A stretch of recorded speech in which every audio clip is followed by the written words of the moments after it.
Está pronto aí? Ela falou que está pronto.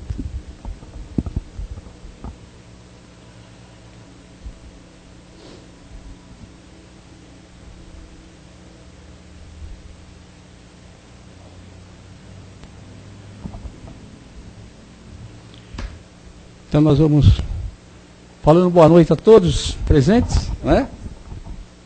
Nossos amigos que estão nos assistindo pela internet, nessa noite de chuva, mas graças a Deus nós chegamos aqui, né? Mais uma vez nós vamos nos preparar para mais um aprendizado da noite, um tema sempre atualizado, tirado do Evangelho de Jesus nessa noite. E nós vamos agradecer a Deus por isso. Mas antes nós temos algumas informaçãozinhas. Como sempre, já está no nosso site também, para aqueles que estão acompanhando os trabalhos da nossa casa. Todos os dias nós temos as palestras, passes, de segunda, terça e quinta. Quarta-feira às 14 horas, de segunda, terça e quinta às 20 horas, sábado às 17 horas, domingo às 10 horas, com a evangelização infantil. O nosso trabalho social se resume por enquanto na distribuição das cestas básicas, alguma roupa, agasalhos de uma maneira geral. Os brinquedos nesse mês de dezembro para as crianças, né? Esse trabalho é realizado todo segundo sábado de cada mês. E aqueles que querem ver esse trabalho se realizar e participar também serão bem-vindos, né? Mesmo porque a alegria que esses amigos da espiritualidade nos dão, com a sua presença invisível, mas nos envolvendo carinhosamente. Então é um trabalho que realmente toca muito o coração da gente. Então, aqueles que querem conhecer o trabalho, sejam bem-vindos, né? E também nós fazemos a distribuição de lanches para os moradores de rua, aqui próximo da nossa casa, né? Levando aí um alento para eles, uma palavra amiga e um pouquinho também do combustível para o estômago, que muitas vezes é obrigado a esquecer o Evangelho, porque a fome fala mais alto, né? Então nós ajudamos um pouquinho e também recebemos a satisfação de ver a alegria dessas criaturas quando chegam o lanche, né? Então é isso que nós tínhamos para falar, além da nossa livraria, que está aí à disposição das pessoas que querem aprender um pouquinho da doutrina, e de uma maneira geral, porque o curso de doutrina é abrangente, né? Nos dá informações que nós utilizamos não só para o nosso culto do Evangelho, do conhecimento com Jesus, mas também de uma maneira geral é um ensinamento para a vida, né?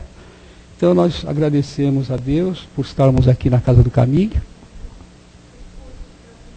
Os cursos já estão aqui? Deixa eu ver aqui. Ah, sim. Então a partir de fevereiro, né? Então, as criaturas que querem aprender um pouquinho da doutrina, se iniciar no conhecimento doutrinário, pode se apresentar para receber, para fazer inscrição também, que a partir do próximo ano, em fevereiro, no primeiro sábado de fevereiro, né? Ou na quinta-feira de fevereiro, já se inicia o curso básico da doutrina, para aqueles que querem se iniciar, né? Então, podem procurar qualquer uma das pessoas que estão aqui nos dias de palestra, que serão orientadas. Aqui na segunda-feira é a Sandra, sábado é a Raquel, né? Tudo bem, quinta-feira a Tânia. Tá certo. Então, vamos dar uma apagadinha na luz. Então nós vamos nos recolhendo, agradecemos a Deus mais uma vez por estarmos aqui, por termos a oportunidade de atravessarmos a nossa cidade borbulhenta, com problemas, mas graças a Deus, com o amparo do plano espiritual, todos que podiam estar aqui já estão. E os amigos espirituais antes de nós também já estão auxiliando a todos os nossos irmãozinhos também desencarnados, que vêm até nós para receber o seu tratamento, para receber o seu conhecimento, enfim, receber também as nossas melhores energias, que muitos deles necessitam também desse combustível para suas almas. E esses irmãozinhos nossos já estão envolvendo cada um de vocês, todos nós, de uma maneira geral, auxiliando todos aqueles nas suas necessidades. E esse trabalho se conclui através dos passes, depois, no término da nossa reunião. Então nós agradecemos a Deus, cada um da maneira como está acostumado, a mentalizar Jesus, a uma entidade amiga, que nos acompanha, que nos auxilia, que nos orienta, que nos envolve, enfim, que está sempre conosco, nossos anjos guardiões, e esses trabalhadores da Casa do Caminho, que estão aqui conosco já há mais de 10 anos, ou nós que estamos com eles há 10 anos, eles estão muito mais do que nós, porque todo o trabalho se inicia muito antes no plano espiritual, depois é transportado aqui para a Terra, quando encontra então as pessoas encarregadas de trazer a palavra do Cristo, o seu evangelho de amor, as orientações evangélicas ensinadas por Jesus.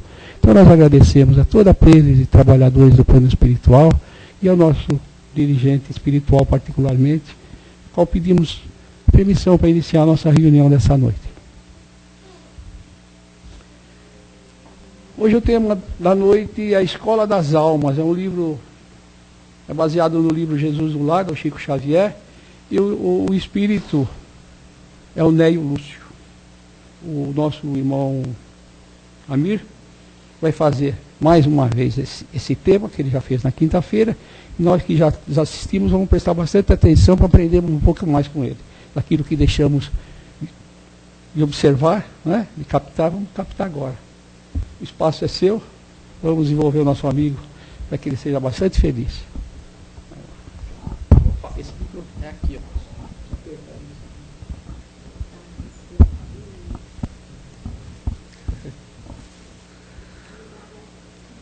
Não, pode deixar se quiser, não tem problema. Não. Pior do que a minha gripe já tá, não vai ficar, viu? Ixi. Tentar não mexer muito aqui. Boa noite. Peço desculpa aí pelo inconveniente da gripe, não sei se às vezes a voz não fica tão clara, né? E agradeço a oportunidade de trabalhar mais uma noite aqui com vocês. Nosso tema, como o Jurandir já falou, é a Escola das Almas, né? É uma referência que Jesus fez à família como escola, né? A família como oportunidade de aprendizado na encarnação, numa lição daquele livro Jesus no Lar. Esse livro Jesus no Lar, ele descreve os primeiros cultos, o protótipo, né, daquele culto do Evangelho no Lar. Igualzinho que nós fazemos hoje com o Evangelho segundo o Espiritismo, Jesus fazia também com os apóstolos naquela época, né? E eles pegavam ali as Escrituras Sagradas e Jesus, com a doçura da sua palavra e com a grandeza do seu entendimento, ele... Imagina que deliciosas explicações, né, ele devia dar.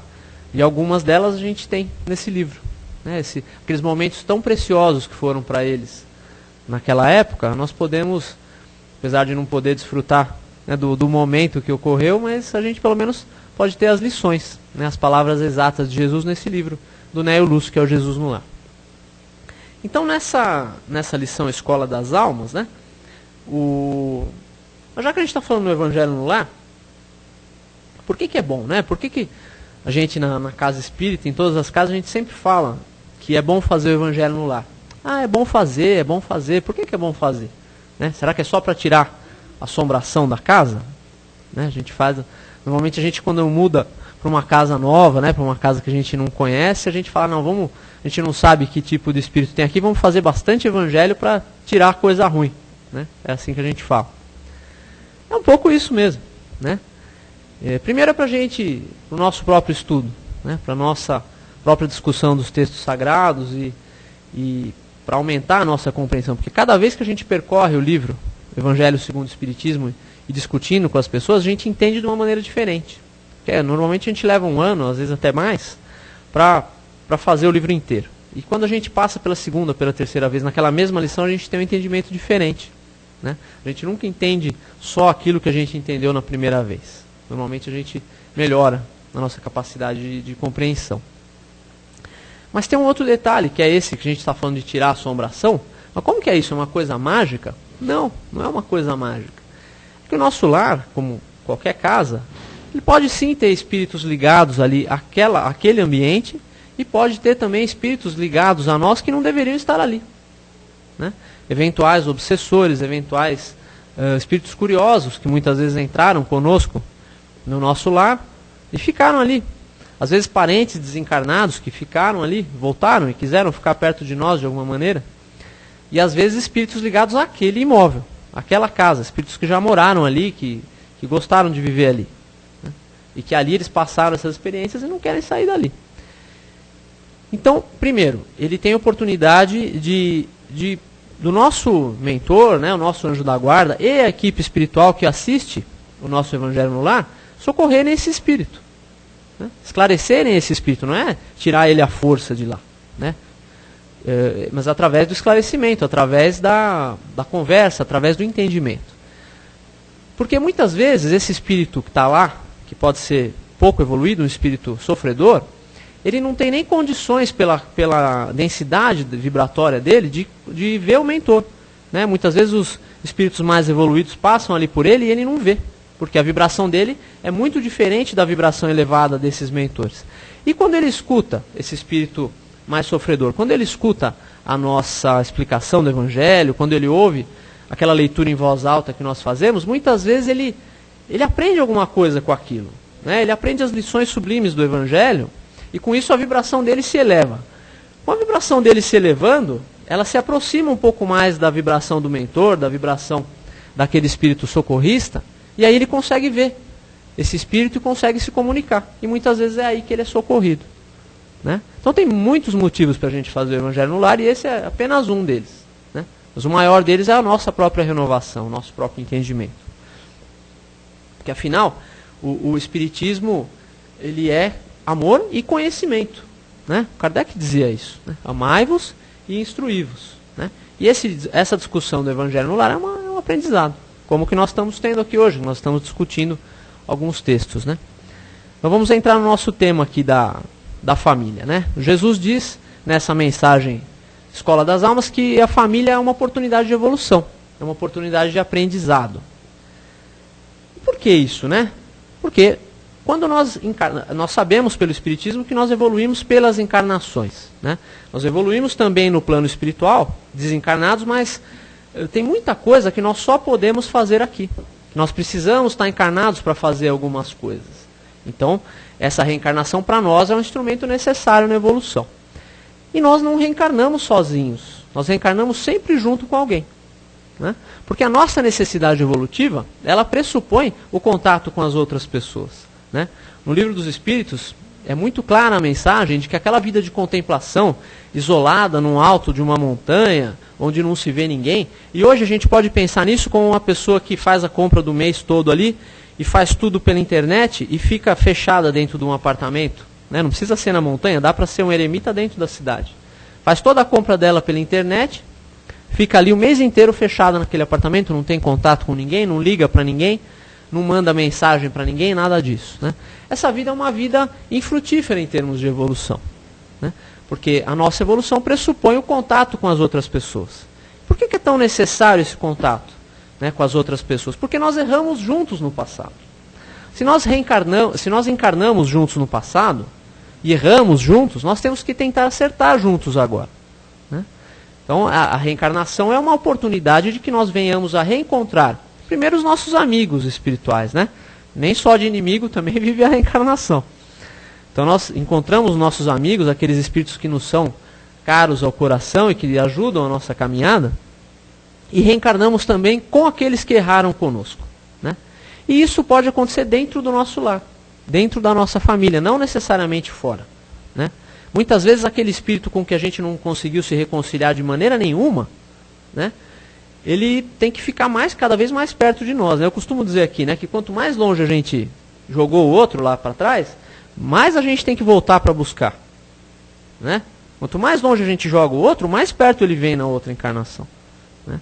Então será que aquela pessoa que nós abandonamos lá atrás, aquela pessoa que nós largamos a própria sorte porque achávamos que não era problema nosso, será que nós não precisamos de alguma maneira reparar alguma coisa com essas pessoas? Ou talvez eles conosco, né? Então a família, ela é uma oportunidade de reencontro dessas almas. Tanto as almas com que nós temos afinidade, quanto aquelas com que nós não nos entendemos de outra maneira. Né? Então, todo mundo começa como filho. Né? A gente começa a vida aqui invariavelmente como filho. Então o que a gente pode ter para aprender, por exemplo, como filho, né, de uma família? Aprender a lição da submissão, por exemplo. Né? Primeiro a lição da dependência. Né? Porque muitas vezes nós, lá no plano espiritual, às vezes somos espíritos teimosos, espíritos que se acham onipotentes, que podem tudo, que sabem tudo, né? Não tem aquela escala espírita que o Kardec fala? Muitas vezes nós somos aqueles pseudo-sábios. Porque o pseudo-sábio também reencarna. Né? Aquele espírito que acha que sabe tudo e que aparece na reunião mediúnica e fala um monte de coisa achando realmente que aquilo é verdade, que ele sabe tudo, ele reencarna. E ele reencarna pseudo-sábio. Né? Então quando ele volta a ser uma criança, dependente da mãe, ali do carinho dos pais, dependente para fins de alimentação, de cuidado médico. Né? Então essa lição da dependência que nós temos a cada encarnação, né? E sempre nós estamos repetindo essa experiência, é a mostra de como essa lição de depender do outro, de nós não podemos tudo, é importante. E mais que isso, a lição da submissão. Porque quando nós somos crianças, a psicologia mais espiritualista diz que o pai e a mãe são como representações de Deus na nossa vida. É lógico que a psicologia mais, vamos dizer, acadêmica mesmo, mais dura, vamos dizer assim, ela não vai aceitar isso. Mas os psicólogos que têm essa noção da espiritualidade defendem isso, que o pai e a mãe, quando nós somos pequenos, eles têm essa função de representar Deus na nossa vida. Né? Os dois polos, né? Aquele polo externo e o interno da divindade. E se eles representam essa figura de Deus na nossa vida, nós, quando aprendemos a ser submissos à vontade do pai e da mãe, e eles não explicam porquê, mas nós temos que fazer a vontade deles, nós vamos exercitando a capacidade de ser submissos à vontade de Deus. Né? Então uma criança que, quando é pequena, ela é mimada demais, ela tem todas as suas vontades feitas, e nós vemos hoje muita criança que manda na casa, né? É só assistir aquele Super Nani que passa na televisão, as crianças estão mandando na casa. Né? Mas quando a criança faz aquela birra toda, quando ela faz aquela confusão toda, na verdade, ela espera o que dos pais? O limite. Ela está testando os pais, falando assim, vamos ver até onde eles são bananas mesmo. Né? Porque a criança, nós pensamos assim, nossa, a criança é uma inocência. Ela pode até ser inocente, mas ela pensa de uma maneira muito lógica. Ou seja, ela ocupa o espaço que lhe é dado. Né? Se lhe é dado o espaço de comandar a casa, ela vai comandar a casa. Né? Se os pais não comandam a criança, que se preparem para ser comandados por ela, porque ela vai mandar na casa. Né? Então, quando o pai e a mãe eles fazem essa função paterna e materna, ensinando a necessidade da submissão para os filhos, eles estão exercitando a capacidade dessa criança de se tornar ou de aperfeiçoar sua submissão à vontade de Deus. Né? E essa submissão à vontade de Deus é muito importante na nossa vida. Porque nós gostamos de fazer o que queremos. Né? Falar assim, eu não ligo para a família, eu não ligo para Deus, eu não ligo para nada, eu faço o que eu quero. Mas a gente sempre acaba fazendo o que alguém quer, menos a gente. Porque quando a gente fala que segue só o que a gente quer, nós estamos seguindo os nossos desejos. Que desejos? Os desejos que o nosso, vamos dizer, o nosso espírito envolto nessa vibração da matéria e rodeado por essa tentação do mundo, que ninguém é tentado no que não gosta, né? Rodeado por essa tentação, por essa influência material do mundo, e a carne é sempre uma oposição à vontade do espírito, o espírito começa a seguir os seus desejos. Ele não resiste ao jugo da carne. E aí ele começa a fazer. Não dá para servir a dois senhores. Ou nós servimos a Deus ou nós servimos ao mundo. Quando nós queremos fazer só o que desejamos, nós estamos servindo ao mundo.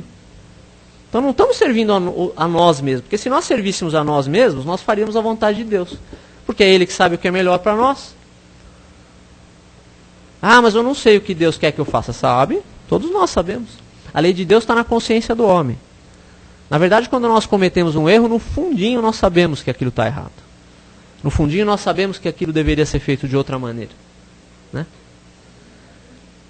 Então essa é a lição que o filho, por exemplo, tem para aprender. E a gente vai crescendo, a gente passa pela adolescência, aquela fase de rebeldia, né? Aquela fase que a gente realmente acha que...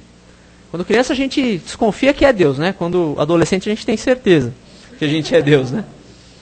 E que os pais não sabem nada, e que os adultos são caretas e tudo isso, né? Eu estou me incluindo nisso, né? Todo mundo passou por isso.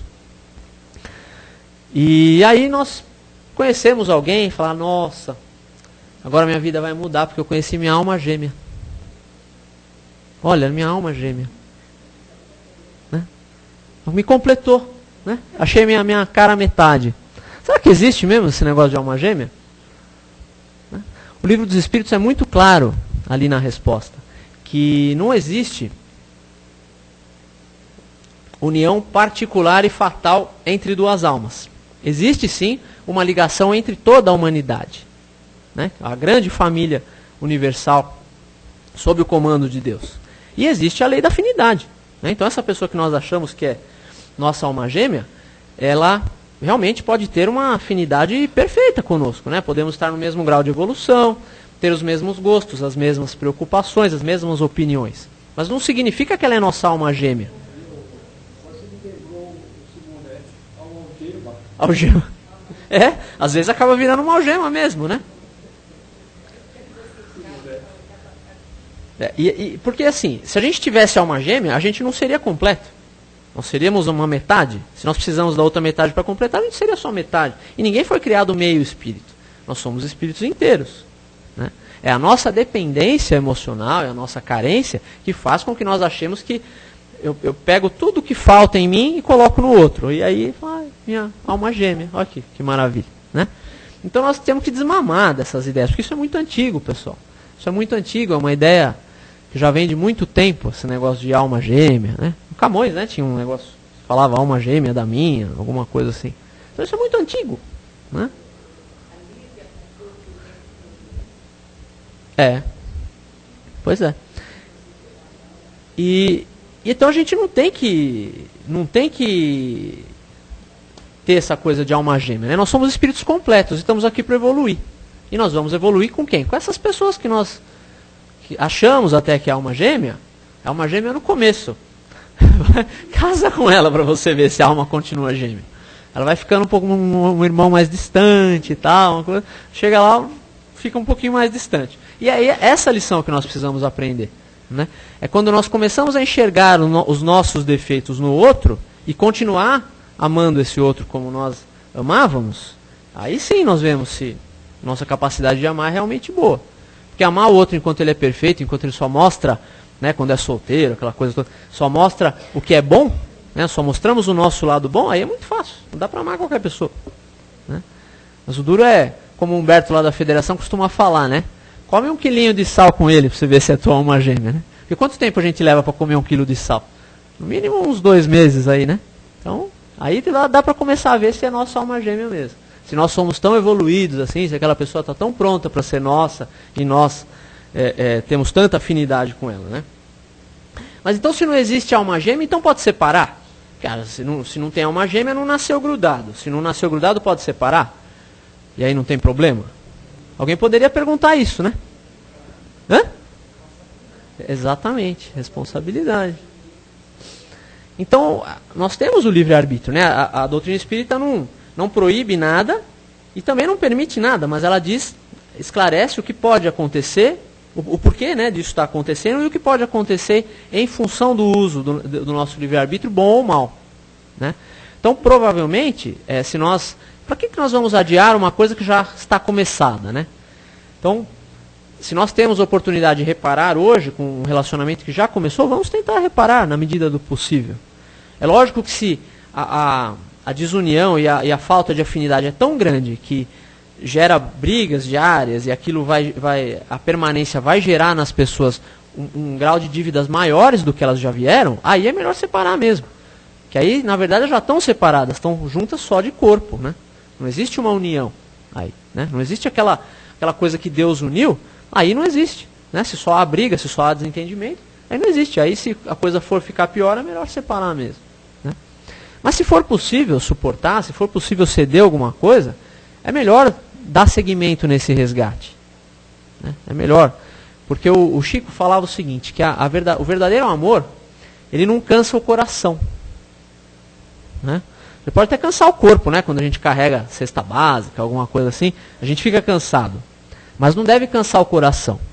Por exemplo, se esse fardo que muitas vezes nós carregamos em casa, ou por marido, esposa, filho, pai, mãe, avô, avó, se isso cansa o nosso coração, é sinal que o resgate ainda não acabou.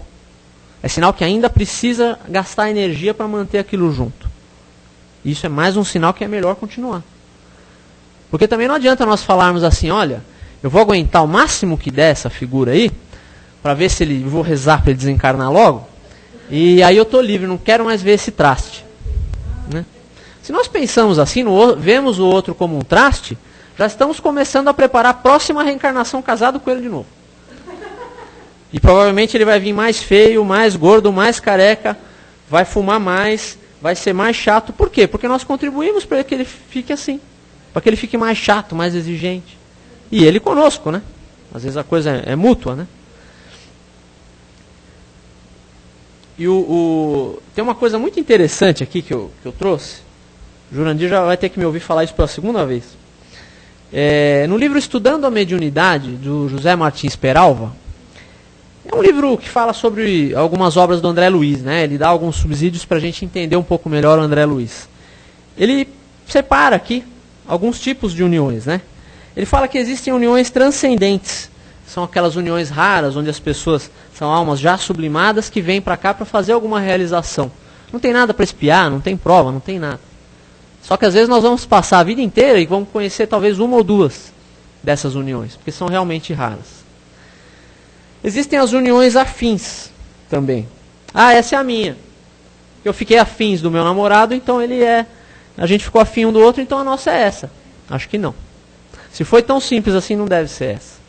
Porque essas aí são corações não tão sublimados quanto as uniões transcendentes, mas já são corações amigos, que já tem aquele afeto, já tem aquele respeito mútuo, e também vêm para realizações. Mas eles também não têm o resgate, não tem essa figura do resgate nessas uniões. Também são raras, portanto.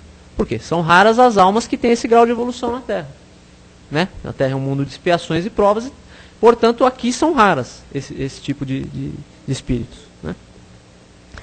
Existem também as uniões... Vão procurando, viu, qual que é a de vocês, porque nós vamos ter que se achar numa dessas. Eu já achei a minha, mas não vou falar. Existem também as uniões sacrificiais. É essa, né? Porque fala assim, só pode ser a minha, porque aguentar o traste é um sacrifício. Né? Mas... exatamente. Só que talvez não seja essa, então, porque é a união de uma alma iluminada e a outra inferiorizada, onde essa alma... Oi? Você que está falando, eu vou acreditar em você. Então já achamos várias uniões aqui, quem está vendo pela internet, já achamos várias uniões sacrificiais aqui, onde almas elevadas vêm até aqui para se unir com essa alma um pouco mais inferiorizada e ajudar essa alma na evolução. Né? Muitas vezes, até para reparar um erro do passado, que nós podemos ter largado essa alma mais inferiorizada pelo caminho, podemos não ter contribuído para que ele melhorasse, para que ele evoluísse. E aí, não é Deus que manda, não, gente. É a gente que quer voltar mesmo para cá para ajudar essa alma na sua evolução. Né? Renúncia. O próprio nome já fala, né? Existem também as uniões acidentais, né? Que são aquelas onde realmente não havia uma programação, não havia um resgate programado, não havia nada, mas um ficou afim do outro e acabou dando certo, né? Muitas vezes acabou desviando de alguma outra coisa que estava mais programada para acontecer. Pode se tornar qualquer uma das outras, né? Porque fala assim, mas a que é acidental não pode vir a ser até uma união transcendente? É difícil, né? Numa encarnação só, mas pode. Mas eu não tenho tempo para ser tão evoluído. Tem, mas a rigor nada nos impede de evoluir. É a nossa própria inferioridade mesmo, nossa resistência, que nos impede. Não existe nada externo nos impedindo de passar hoje de uma união acidental para uma união transcendente. Pode virar uma semana, exatamente. E por último, e aí nós vamos encontrar a maioria das uniões aqui na Terra, são as uniões provacionais, onde existe um resgate e um reajuste recíproco. E aí são duas almas, mais ou menos no mesmo estágio evolutivo, com as mesmas provas, as mesmas necessidades evolutivas, que reencarnam juntas, para passar pelas mesmas experiências, um apoiando o outro. Talvez onde um jogou o outro para trás de uma outra vez, nós podemos agora um apoiando o outro. Por isso que a gente fala que, se possível, é melhor não separar. Porque se a maioria das uniões é provacional, nós estamos adiando a prova. Nós estamos adiando um resgate que já pode ser feito hoje em uma relação que já começou. 80%. Né? Hã? 80%? O Peralva fala isso? E aí, a gente achou a tal da alma gêmea, né? E aí nós temos filhos. E aí, para educar esse filho? Quem que é esse filho, né? Que vem para o seio da nossa família. Ah, pode ser um espírito amigo? Pode. Como pode? Lógico que pode. Porque muitas vezes nós combinamos até de que um auxiliasse o outro. Nós auxiliássemos esse filho nesse aprendizado e ele, muitas vezes na nossa velhice, vai nos auxiliar em outras coisas e um vai apoiando o outro. Então podem realmente ser velhos amigos esses pais e filhos que reencarnam. Como pode também ser um filho que não tem ligação conosco ainda. Né? Pode ser um filho que precisa de um lar como o nosso, precisa de um pai e de uma mãe como nós, precisa de toda essa circunstância, mas não tem uma ligação conosco. E ele vem. E aí nós vamos nos tornar amigos. Se tudo der certo, se nós agirmos bem e ele também agir bem conosco, nós vamos nos tornar amigos. E aí, quem sabe numa próxima, nós seremos já almas mais afins. Né? Mas tem uma terceira possibilidade que é mais difícil. Esse filho, ele pode ser um desafeto do passado. Né? Muitas vezes as pessoas falam para a gente, olha, eu tenho 5 filhos, criei os 5, eles dormem nas mesmas camas e comem as mesmas coisas e assistem os mesmos programas, fazem as mesmas coisas. 4 me obedecem e um só me desafia. Por que será, né? Porque esse filho, muitas vezes, é alguém que se tornou mais difícil o relacionamento conosco lá atrás, diferente dos outros, que tem mais afinidade com a gente, ficou um estranho no ninho. Talvez nós 6, né? O pai e os outros irmãos e a mãe, já tenham errado com essa pessoa e tenham deixado ele para trás, rejeitado. E aí quando nós falamos nesse filho rejeitado, que talvez não fosse filho na época, fosse uma outra coisa, um empregado, um irmão, uma esposa, um marido, um escravo, por que não? Há 100 e poucos anos nós tínhamos escravos aqui, legalizados, né? Hoje tem ilegais, mas há 100 e poucos anos tinha escravos legalizados. Era legal você ter o seu próprio escravo. Então, se nós escravizamos esse ser, nada mais justo do que ele, nós reencaminharmos esse ser para a evolução, para o caminho do bem. Né? Então, esse que nós rejeitamos no passado, nos lembra aquela passagem da Bíblia onde Jesus fala que a pedra rejeitada será o alicerce da construção. Então, o que nós podemos entender disso? Esses outros 4, que já têm afinidade conosco, e que pensam como nós, e que aceitam o que nós falamos, nós podemos evoluir? Podemos, mas devagarinho. Nós podemos evoluir com ele, mas bem devagarinho, porque já são muito parecidos conosco. Mas esse que nos desafia, esse que coloca um obstáculo para nós podemos evoluir mais com ele. Né? Nós podemos ultrapassar as nossas próprias limitações, ajudando ele a ultrapassar as dele. Né? Então é esse realmente que é o alicerce da construção. Porque conviver com os outros é fácil. O que realmente prova que nós somos espíritos já mais evoluídos é a nossa possibilidade de conviver com esse, que é o mais difícil, que traz todos os vícios, as más tendências que muitas vezes nós mesmos ajudamos a plantar nele. E, portanto, ele se tornou uma convivência mais difícil. Né? Agora, a mensagem que eu queria que ficasse hoje é que não é só sofrimento, né? Essa coisa da família, família é só resgate. Não, família é construção divina. Né? Família é oportunidade de crescimento, oportunidade de evolução, oportunidade sagrada. A gente fala, às vezes a gente fala para o pai, né? Eu não pedi para nascer.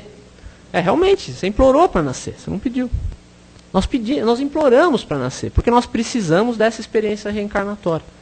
E se nós não conseguimos nos entender com essa família, com essas pessoas que estão mais próximas de nós, como que nós vamos estar prontos para amar a grande família universal? Que é a nossa família verdadeira, né? Os espíritos são uma grande família universal. Como que nós vamos fazer isso? Né?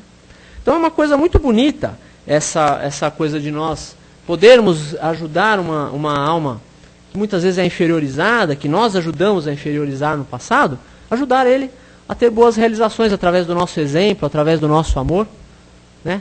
Ele vendo a nossa conduta, que ele poder moldar a dele, né? Ele vai ser nosso advogado perante a justiça divina. Ele vai dizer para Deus, né, de uma maneira um pouco figurada, mas nós podemos pensar assim, que ele vai dizer para Deus, olha, tá vendo esse cara aqui que me roubou minha fortuna, que me escravizou, que me traiu, que me jogou no lixo? Agora ele cuidou de mim. E isso atesta a evolução moral dele, que é a nossa finalidade aqui. Pense nisso. Muita paz no coração de todos.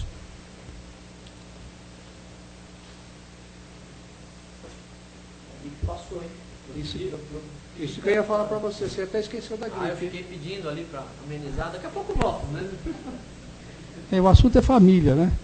Quem quer começar primeiro? Fazer a pergunta. Eu acho que Deus foi muito bom comigo, porque me deu filhos, espíritos assim, muito bons, de caráter, espíritos probos. Então, eu agradeço a Deus por isso. Certamente eles também agradecem. Não veio nenhum para dar dor de cabeça, ainda bem, né? Senão tinha que fazer como ele falou. Tinha que... Eu já contei muito, Deus falou assim, Dá uma folga, né? Cada um recebe aquilo que merece, então. Mas alguém quer fazer alguma pergunta? Você explicou muito bem hoje. Hoje você foi melhor que foi melhor que aquele dia? Acho que é a gripe, né?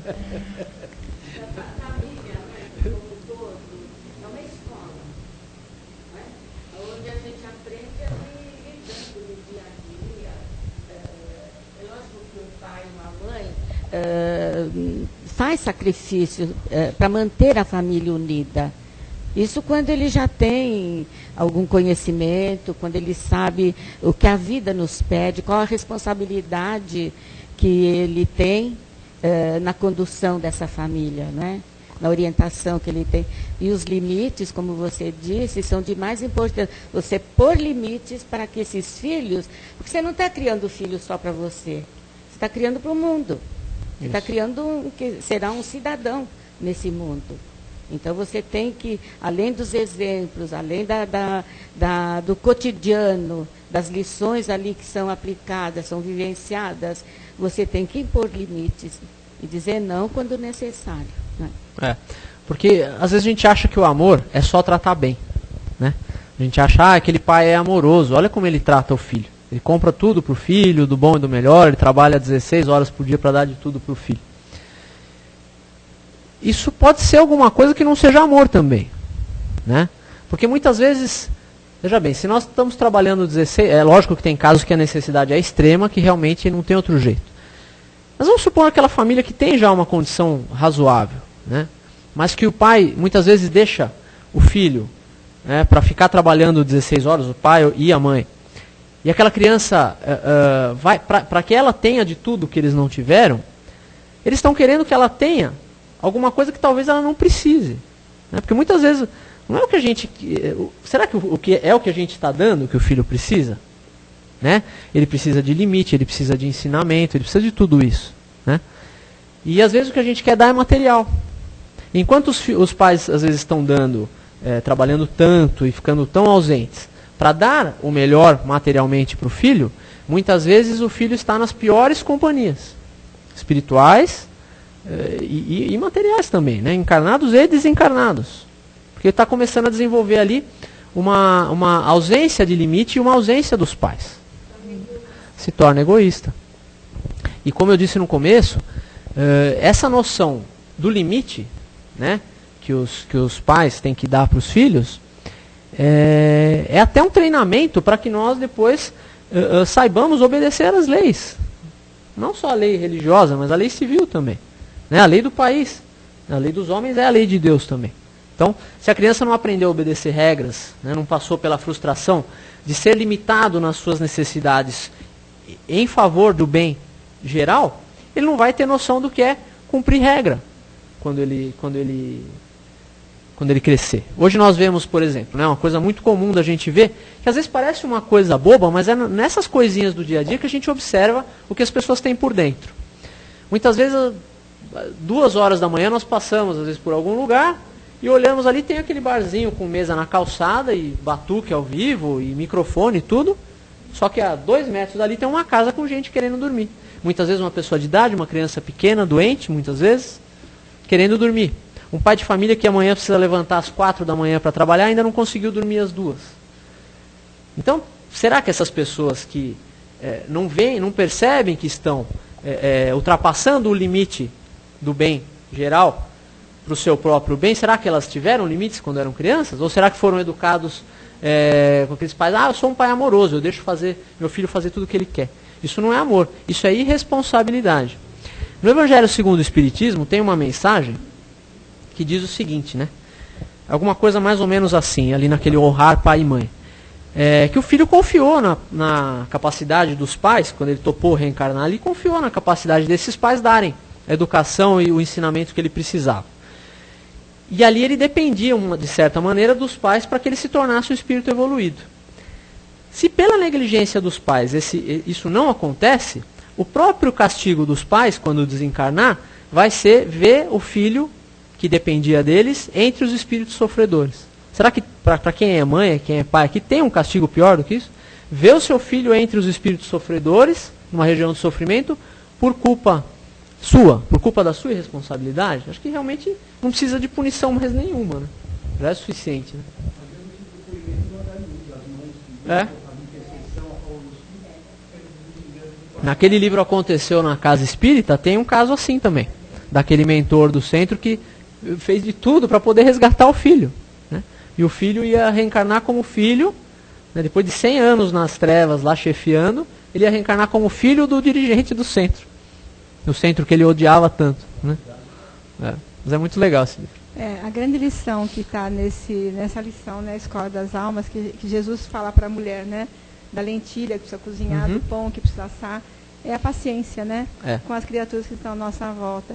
Essa humildade de compreender aquela criatura que está do nosso lado. Se a gente não tiver paciência e humildade de perceber quem está do nosso lado, então fica muito difícil essa escola para a gente repete de ano mesmo. Porque essa questão da paciência, muitas vezes a gente olha aquela criancinha tão pequenininha, né, que nasceu ali, dá a impressão que o espírito dela tem 2 meses, mas não é. É um espírito muitas vezes mais antigo até do que o nosso, que traz acertos, traz erros, já acertou, já errou, né? Já foi bom, já foi mal, já foi homem, já foi mulher, e ele traz as suas coisas do passado boas e más, né? E ele está ali lutando, e cabe a nós sermos o esteio dele ali, né? Para que ele consiga fazer o que ele veio fazer aqui. Isso é amor. Ensinar, orientar, é amor. Isso é amor. Né? E amor é energia também. Eu vou te contar uma coisa só como fofoca, que muita gente aqui já sabe, né? Ninguém tá vendo, pode ficar tranquilo. Não, é só uma fofoquinha particular. Eu tenho certeza que o meu filho veio para me ensinar que ele é um espírito muito mais elevado que eu e que o pai dele, que ele veio para nos amparar. E quando ele estava com 10 anos, eu me separei. E eu fui conversar com ele, falar, olha filho, agora as coisas mudaram. Para que eu trabalhava meio período, no meio período em que ele estava na escola. Aí com 10 anos eu falei, olha, as coisas mudaram agora, não sei como fazer direito, tipo, me ajuda meu filho, né? Porque se para manter o mesmo padrão que nós tínhamos, eu vou ter que trabalhar o dia inteiro. Ele falou para mim, não, a gente aperta tudo, mas eu quero você meio período comigo. Olha então só. Ele quis não a liberdade ou fazer as coisas, e numa idade em que eles até querem, né? Não, fica comigo. Então o que você falou é verdade, é ficar do lado, é ensinar, é realmente pôr o limite, porque a gente briga, uma coisa de louco até hoje, que ele já está com 20, mas é isso mesmo, é ficar do lado, é orientar, é ensinar. O pai que não dá limite, não dá segurança, né? Se você pega uma criança pequena e ela daquelas coisas lúdicas, né, de brincar com a criança pequena, Quando ela pega um carrinho de polícia, por exemplo, a polícia na nossa cabeça é quem é? Que nos protege e também é quem nos põe limite. Quando nós saímos da linha, é a polícia que vem é a autoridade, é a polícia que vem nos colocar na linha. Mas também, quando as coisas acontecem, quem nós pensamos primeiro? Na polícia. Então o mesmo que nos dá limite é o mesmo que dá segurança. A criança tem essa noção desde pequena. Quando ela pensa na mãe, alguma coisa, ela pega ali uma ambulância, uma enfermeira, alguma coisinha assim. Quando ela pensa em segurança e em limite, em autoridade, ela pega o carrinho de polícia. E para ela representa as duas coisas, o limite e a segurança. Mas se alguém tiver alguma pergunta essa questão do amor, né, que você estava falando, só fazer o amor, né? Que na verdade é o ficar junto, né? É o passar pela prova junto. Jesus não perguntou, quando ele perguntou para Pedro, né, naquele comecinho, né? Ele falava, Pedro, tu me amas? Ele não falava, Pedro, tu consegue pescar o peixe? Pedro, tu sabe ler? Pedro, tu consegue fazer aquilo? Pedro, tu... Não, Pedro, tu me amas? Então, quando existe o verdadeiro amor, as outras coisas conseguem ser feitas. Porque olha aonde o Pedro, que era um simples pescador, conseguiu chegar espiritualmente. Olha as tarefas que ele conseguiu fazer, né? Por quê? Pelo amor. Ele foi sempre um unificador. Isso. E Jesus estava preocupado só se ele tinha amor. Não estava preocupado se ele tinha bem, se ele tinha possibilidade, se ele tinha mais nada. Então quando existe realmente o amor, o resto dá para conseguir. Muito bom. Obrigado.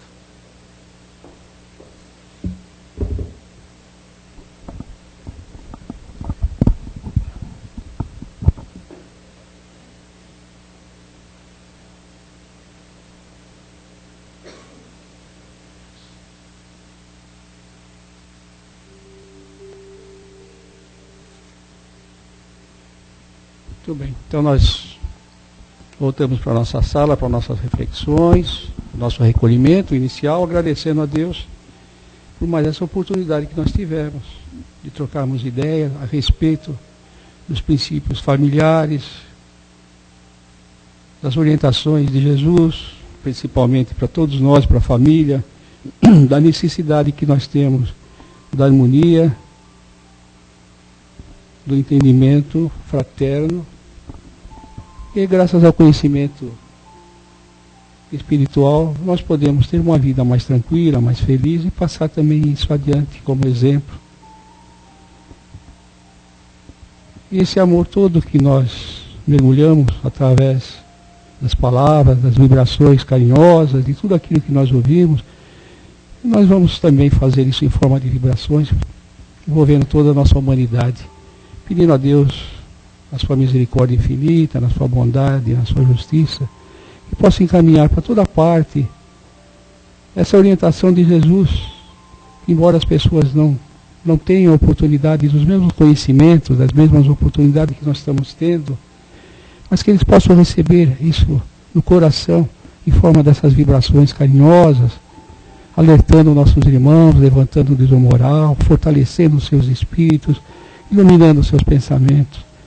Que essa paz bondosa, carinhosa que nós recebemos nessa noite, nós vamos dividir com toda essa humanidade, com todos os nossos irmãos, com aqueles irmãozinhos nossos que estão nos hospitais, nessa noite triste para eles, que muitas vezes estão em recuperação, com as suas dúvidas a respeito da sua continuidade como ser humano, criatura encarnada, muitas vezes pessimista nos seus pensamentos.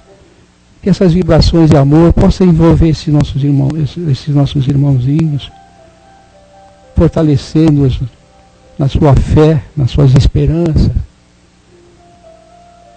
Aquele irmãozinho nosso desempregado, triste, acabrunhado, necessitando de uma força também para ganhar a rua no dia seguinte, com fé no coração, é que nós pedimos a Deus que envolva esses irmãos nossos para que eles consigam ter a oportunidade também de vencer a adversidade da vida e ganhar seu pão com dignidade, com honestidade, encontrando sempre uma alma boa no caminho que possa orientá-lo e auxiliá-lo. A nossa juventude, nossos jovens estão necessitados de orientação, principalmente aquelas criaturas que estão envolvidas com os vícios, com as drogas, e com os malefícios advindos dessa atitude, dessa conduta.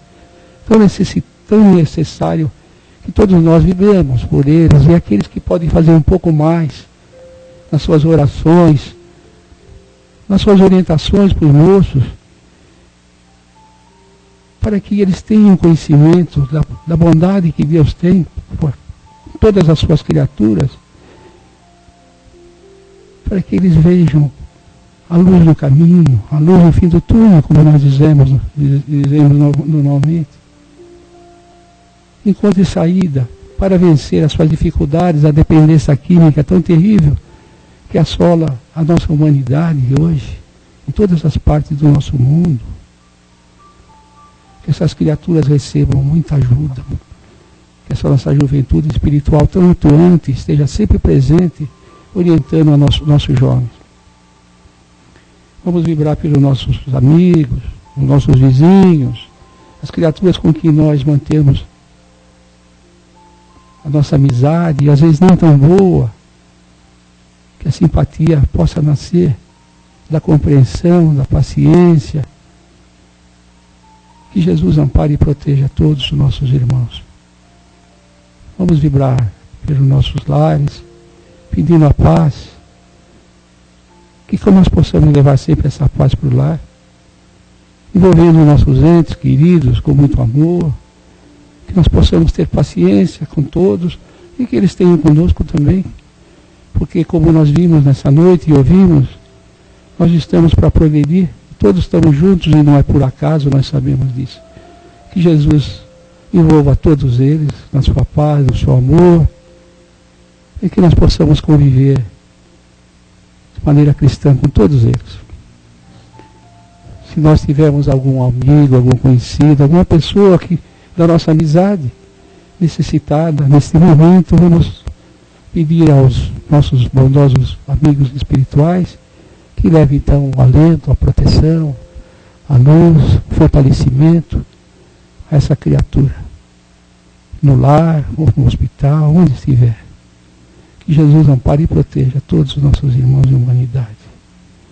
E assim nós agradecemos, meu Pai, por mais essa oportunidade de nós estarmos aqui, agradecemos a Jesus, agradecemos a todos os espíritos amigos, as entidades carinhosas, que envolvem todos nós nessa noite, e esses irmãozinhos nossos que estão também aqui conosco, aprendendo conosco, e nós também com eles.